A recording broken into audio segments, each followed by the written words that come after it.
எனக்கு தீர்ப்பளிக்க வந்திருக்கும் நடுவர் அவர்களுக்கும் இங்கு அமர்ந்திருக்கும் அவையோர் அனைவர்களுக்கும் என் முதற்கண் வணக்கங்களை தெரிவித்துக் கொண்டு எனக்கு கொடுக்கப்பட்டுள்ள தலைப்பை உங்கள் முன் கூறலாம் வந்துள்ளேன். ராஜராஜ சோழன் சோழர் மரபினரின் பொற்காலம் என போற்றப்படும் வகையில் ஆட்சி செய்த மாமன்னர் ராஜராஜ சோழன் ஆவார். தஞ்சையை ஆண்ட மாமன்னர் இவர் கடல் தாண்டி நாட்டை கைப்பற்றிய முதல் மாமன்னர். உலகில் முதல் யானை படை இவருக்கென்று ஒரு ராணுவ படை, உலகில் 8வது அதிசயமான தஞ்சை பெரிய கோவில் போன்ற பல புகழுக்கு சொந்தக்காரர் ஆவார். அறிவியல் தெளிவும் அரசாங்க விவேகமும் நிர்வாக திறமையும் போர் வீரமும் கொண்ட மாமன்னர். இவருடைய ஆட்சி காலமாகிய கிபி 985 முதல் 1014 வரை தன்னகத்தை கொண்டு சிறப்பு பெறுகிறார். கிபி 957 ஆண்டு முதல் கிபி 973 வரை சோழ நாட்டை ஆட்சி செய்த சுந்தர சோழனுக்கும் சேர நாட்டு வானவன் மகாதேவிக்கும் ஐப்பசி திங்கள் சதய நன்னாளில் ராஜராஜ சோழன் பிறந்தார். ராஜராஜ சோழனின் இயற்பெயர் அருள்மொழிவர்மன் ஆகும். ராஜகேசி அருள்மொழிவர்மன் என்று இவருடைய தொடக்க கால ஆட்சியில் அழைக்கப்பட்டார். இவருடைய மூன்றாம் கால ஆட்சியிலிருந்து ராஜராஜ சோழன் என அழைக்கப்பட்டார். கிபி 988 ஆண்டு தந்தை இறந்தார். எனினும் இவர் உடன் அரசவிடம் ஏறவில்லை. 12 ஆண்டுகளுக்கு பின்பு உத்தம சோழனின் ஆட்சிக்கு பின்பு ராஜராஜ சோழன் மீண்டும் அரியாசனை ஏறினார். ராஜராஜ சோழன் அரசனாக பட்டம் பெற்ற காலத்தில் இருந்து சோழ அரசானது வடக்கே தொண்டை நாடு, தெற்கே பாண்டிய நாடு, வடக்கெல்லை வரையிலுமே பரவியிருந்த வடக்கு கீழே எல்லை சாளுக்கியரின் ஆட்சி நெல்லூர் வரையிலும் பாண்டிய நாடும் இருந்தது. இவர் பல பெண்களை திருமணம் செய்துள்ளார். ஆனால் இவருடைய பட்டத்தரசி உலக மகாதேவி ஆவார்.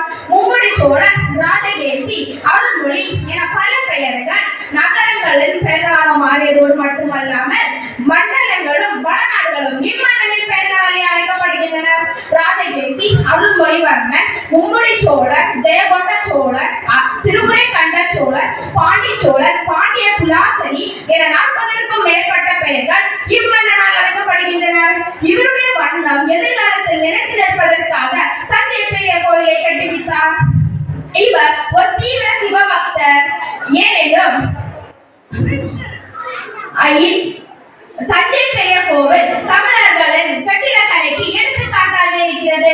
தஞ்சை பெரிய கோவில் 1005ஆம் ஆண்டு கட்ட தொடங்கப்பட்டு 1010ஆம் ஆண்டு முடிந்தது தஞ்சை பெரிய கோவில் ஆகும். தஞ்சை பெரிய கோவில் தமிழ் எழுத்துக்களுக்கு பெருமை சேர்க்கும் வகையில், அதாவது உயிரெழுத்துக்கள் 12 என்பதால் சிவலிங்கம் 12 அடி உயரத்திலும், மெய்யெழுத்துக்கள் 18 என்பதால் லிங்கம் 18 அடி உயரத்திலும் அமைக்கப்பட்டது.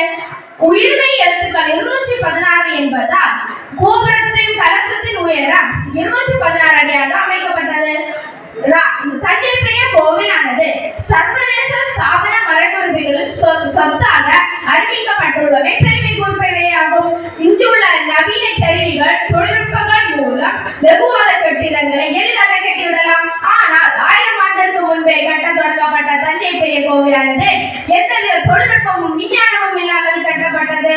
தஞ்சை பெரிய கோவிலின் கோபுரத்தின் நிழல் எந்த இடத்திலும் தரையிலும் படாதவாறு சிறப்பாக அமைக்கப்பட்டது.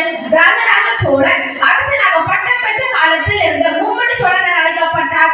ராஜராஜ சோழன் கடல் தாண்டி நாட்டை கைப்பற்றிய நாடு ஈழ நாடு ஒன்று உண்டு. ஈழ நாடு என்றால் இலங்கை நாடு எனப்படும். ராஜராஜ சோழன் தனது இறுதி காலங்களில் மாலைத்தீவுகளை கைப்பற்றி இருந்தார்.